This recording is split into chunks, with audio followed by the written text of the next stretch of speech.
Hello student. तो BSc second year botany में हम पढ़ रहे हैं टेरिडोफाइटा, जिम्नोस्पर्म एंड पैलियोबॉटनी, जिसमें हम पढ़ रहे हैं भाई जिम्नोस्पर्म के बारे में यूनिट सेकंड में। और उसमें अपना जो टॉपिक चल रहा है कौन सा भाई, जिम्नोस्पर्म में जनन। टॉपिक चल रहा है अपना जिम्नोस्पर्म में रिप्रोडक्शन या जनन। तो इससे लास्ट क्लास में भी हमने बताया था कि भाई जो जिम्नोस्पर्म जो पादप होते हैं उनमें क्या होता है भाई, कायिक जनन का अभाव होता है। ठीक है, इनमें कायिक जनन नहीं पाया जाता, लेकिन अपवाद के रूप में बताया था कि जो साइकस होता है उसमें कायिक जनन पाया जाता है पत्रकलिकाओं के द्वारा। इसके अलावा मैंने बताया था कि भाई जो जिम्नोस्पर्म जो पादप होते हैं इनमें जो मुख्य अवस्था होती है कौन सी होती है भाई, बीजाणुविद अवस्था होती है। बीजाणुविद अवस्था मुख्य अवस्था होती है। ठीक है, इसके अंदर जो युग्मकों का निर्माण होता है, मतलब नर व मादा युग्मकोद्भिद का निर्माण होता है। और हमने ये बताया था कि जो नर का जो निर्माण होता है, मतलब इनमें रिप्रोडक्शन के लिए विशेष ऑर्गन्स पाए जाते हैं जिसको हम बोलते हैं नरशंकु वे मादा शंकु कहते हैं। ठीक है, नरशंकु के द्वारा नर युग्मकोद्भिद का निर्माण होता है जिसमें नर युग्मक बनते हैं। ठीक है, उसके बाद बताया था कि भाई जो मादा शंकु होता है इसमें मादा युग्मकोद्भिद का निर्माण होता है। तो नर शंकु के बारे में और नर युग्मकोद्भिद के बारे में हमने यहाँ पर पढ़ लिया है। आज जो अपना जो टॉपिक रहेगा वो है मादा शंकु एवं मादा युग्मकोद्भिद। तो टॉपिक का नाम है अपना भाई इसमें रिप्रोडक्शन में मादा शंकु व मादा युग्मकोद्भिद।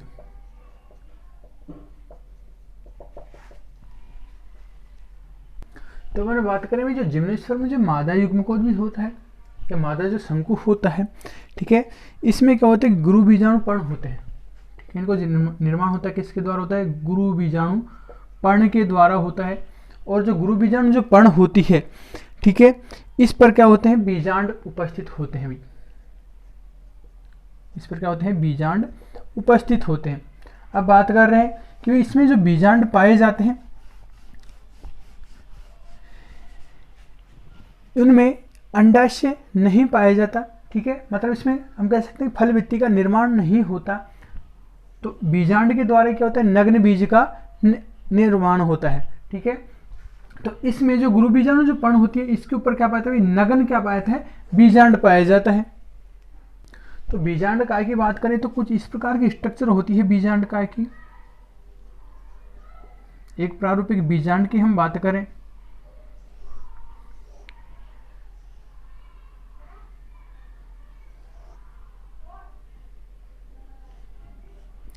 कुछ इस प्रकार की स्ट्रक्चर पाई जाती है बीजांड की। तो जो जिम्नोस्पर्म की बात करें इनमें जो बीजांड पाया जाता है एक अध्यावरणीय द्वि अध्यावरणीय प्रकार का होता है। सबसे पहले तो बीजांड का प्रकार की बात करते हैं। इनमें बीजांड जो प्रकार होता है ऋजु प्रकार या प्रतीप प्रकार का पाया जाता है। ठीक है भाई, जिम्नोस्पर्म में जो बीजांड का प्रकार होता है कैसे होता है, ऋजु या प्रतीप प्रकार का पाया जाता है। और इनमें जो बीजांड होता है वो एक अध्यावरणीय होता है या कुछ पादपों में द्वि अध्यावरणीय पाया जाता है। अध्यावरणीय भाई ये क्या हो गया, पूरा अपना बीजांड भाग हो गया। इसके बाहर की तरफ क्या पाया जाता है, आवरण पाया जाता है। जैसे यहाँ एक आवरण पाया जाता है तो कौन सा भाई, एक अध्यावरणीय। और जहाँ पर दो अध्यावरण, ये बाह्य और ये आंतरिक, तो इस प्रकार का जो अध्यावरण होगा तो ये कौन से होते हैं, द्वि अध्यावरणीय होते हैं। ठीक है, तो जिम्नोस्पर्म में जो बीजांड पाए जाते हैं कैसे होते हैं, एक अध्यावरणीय होते हैं, लेकिन कुछ में कैसे होते हैं, द्वि अध्यावरणीय भी पाए जाते हैं। तो ये होगा यहाँ बीजांड की बात।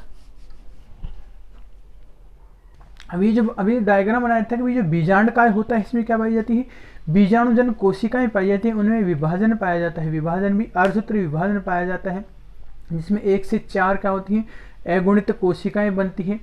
4 मतलब मेगा स्पोर बनते हैं, गुरु बीजाणु बनते हैं, जिनमें से केवल एक ही क्या होता है, गुरु बीजाणु सक्रिय रहता है, बाकी के क्या होते हैं, डिजनरेट हो जाते हैं, नष्ट हो जाते हैं।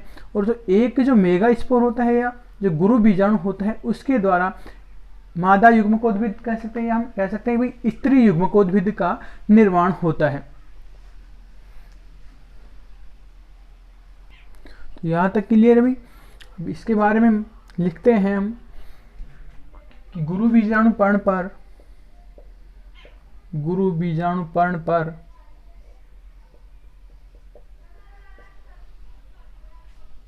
नग्न बीजांड उपस्थित होते हैं। नग्न बीजांड उपस्थित होते हैं। नग्न बीजांड क्यों बताया भाई कि हमने पढ़ा है भाई इसका नाम ही क्या है, जिम्नोस्पर्म नेक्ड जो सीड पाए जाते हैं इसमें, तो नग्न बीजांड होता है, इसमें फल भित्ति का निर्माण नहीं होता है। इनमें बीजांड की बात करें तो बीजांड का जो प्रकार होता है कैसा बताया था भाई, जो जिम्नोस्पर्म होता है ऋजु या प्रतिप प्रकार का इनमें बीजांड पाया जाता है। तो बीजांड ऋजु या प्रतीप मतलब उल्टा प्रतीप प्रकार का होता है।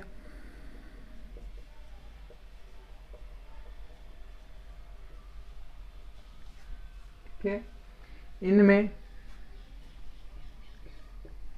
बीजांड बताया था भाई एक अध्यावरणीय या द्विअध्यावरणीय होते हैं, लेकिन अधिकांश कैसे होते हैं, एक अध्यावरणीय। तो इनमें बीजांड मुख्यतया या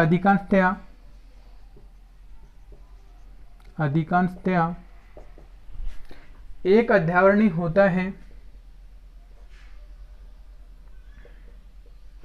एक अध्यावरणीय होता है।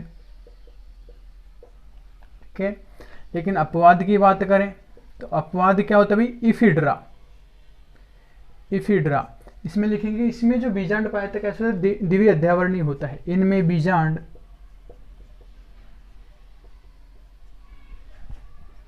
द्विअध्यावरणीय होता है, मतलब बीजांड के बाहर दो आवरण पाए जाते हैं, द्विअध्यावरणीय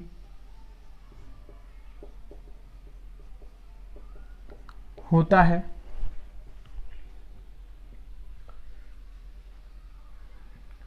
ठीक है भाई, नेक्स्ट लिखेंगे कि इनमें जो बीजांड का है शीर्ष पर, बीजांड का है शीर्ष पर बीजांड द्वार को छोड़कर,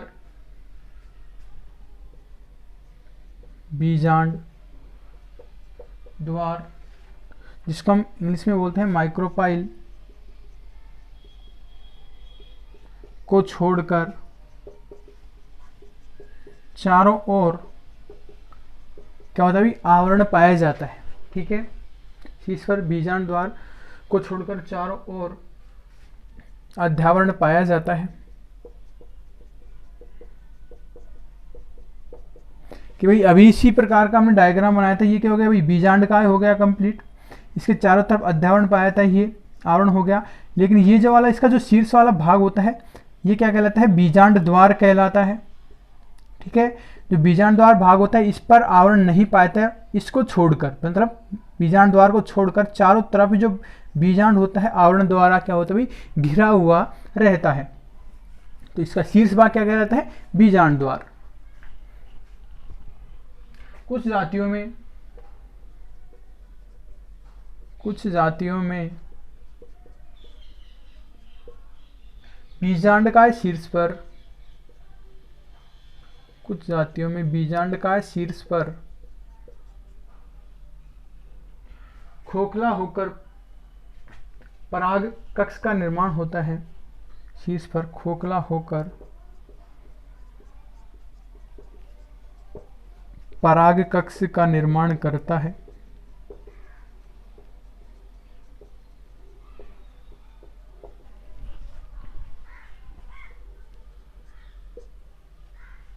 ठीक है भाई, उसके बाद बताया था कि भाई जो बीजांड काय होता है उसमें क्या होती है, बीजाणुजन कोशिकाएं पाई जाती हैं, उनमें कौन सा विभाजन होता है, अर्धसूत्री विभाजन होता है, जिससे क्या बनते हैं, 4 मेगा स्पोर बनते हैं, मतलब 4 गुरु बीजाणु बनते हैं। लेकिन उसके बाद मैंने बताया उन्हें 4 में से केवल एक ही क्या रहता है भाई, सक्रिय रहता है या क्रियाशील रहता है, बाकी के 3 क्या होते हैं, नष्ट हो जाते हैं। और जो क्रियाशील रहता है उसी से स्त्री युग्मकोद्भिद या मादा युग्मकोद्भिद का निर्माण होता है। तो नेक्स्ट हम लिखेंगे इसमें कि भाई बीजांड काय में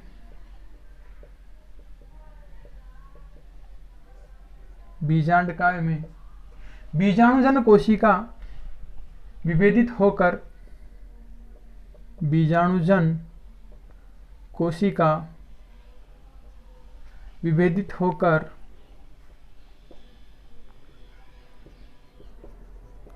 अर्धसूत्री विभाजन द्वारा, किसके द्वारा, अर्धसूत्री विभाजन द्वारा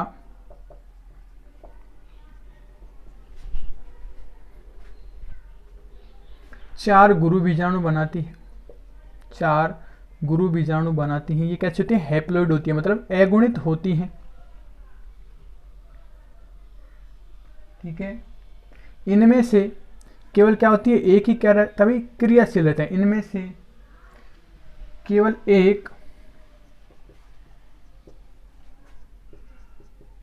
गुरु बीजाणु क्रियाशील होकर स्त्री युग्मकोद्भिद का निर्माण करता है। स्त्री युग्मकोद्भिद का निर्माण करता है। ठीक है, अब जो स्त्री जो युग्मकोद्भिद होता है, इसमें स्त्री धानियां 2 से 8 बनती हैं। तो स्त्री युग्मकोद्भिद में 2 से 8 स्त्री धानियां विकसित होती हैं। 2 से 8 स्त्री धानियां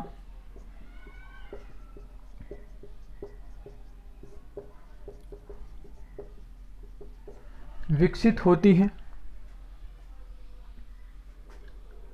ठीक है, इनमें जो स्त्री धानी पाई तो उनमें ग्रीवानाल का अभाव होता है। तो स्त्री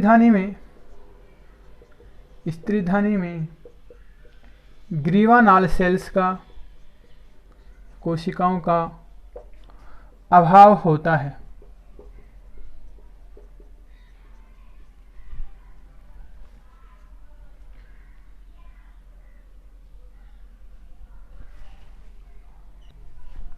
नीटम में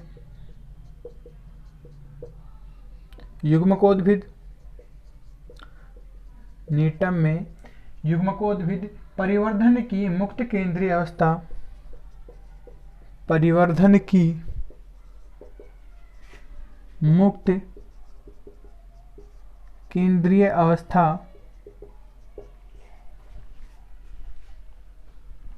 में ही अंड का एग का विभेदन हो जाता है।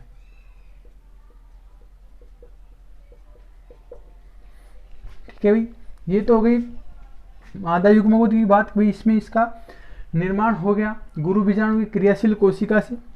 इसके बाद बात करते हैं हम परागण की।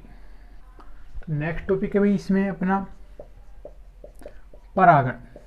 तो जिम्नोस्पर्म पादप की बात कर रहे हैं। तो जिम्नोस्पर्म जो पादप होते हैं, इनमें जो परागण की जो क्रिया होती है भाई वायु के द्वारा होती है। किसके द्वारा होती है? वायु के द्वारा होती है। इसमें जो परागकण होते हैं सीधे ही, अभी जो डायग्राम बनाया था, जो बीजांड द्वार होता है वहाँ से होते हुए कहाँ पहुँच जाते हैं? स्त्री युग्मकोद्भिद में पहुँच जाते हैं। और उसके बाद बीजांड के अंदर ही ये किसका? परागकणों का। ठीक है, और उसके शुक्राणु का जो निर्माण होता है या स्पर्म का जो निर्माण होता है कहाँ होता है? बीजांड के अंदर ही होता है। इसमें जिम्नोस्पर्म में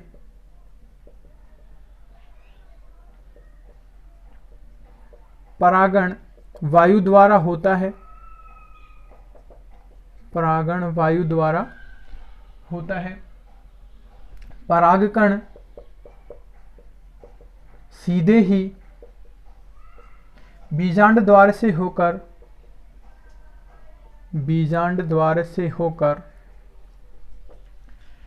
स्त्री युग्मकोद्भिद तक पहुंचते हैं। से होकर स्त्री युग्मकोद्भिद तक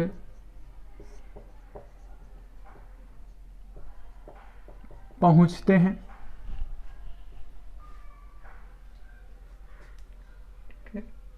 परागकणों का शेष अंकुरण यही होता है। इसमें परागकणों का शेष अंकुरण मतलब कहाँ होता है? स्त्री युग्मकोद्भिद अंदर ही होता है।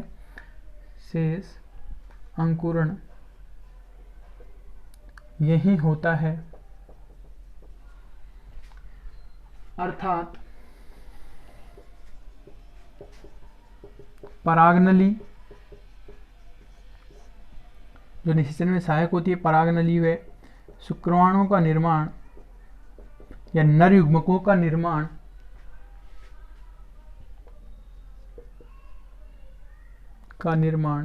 भाई बीजांड के अंदर ही होता है। बीजांड के अंदर ही होता है।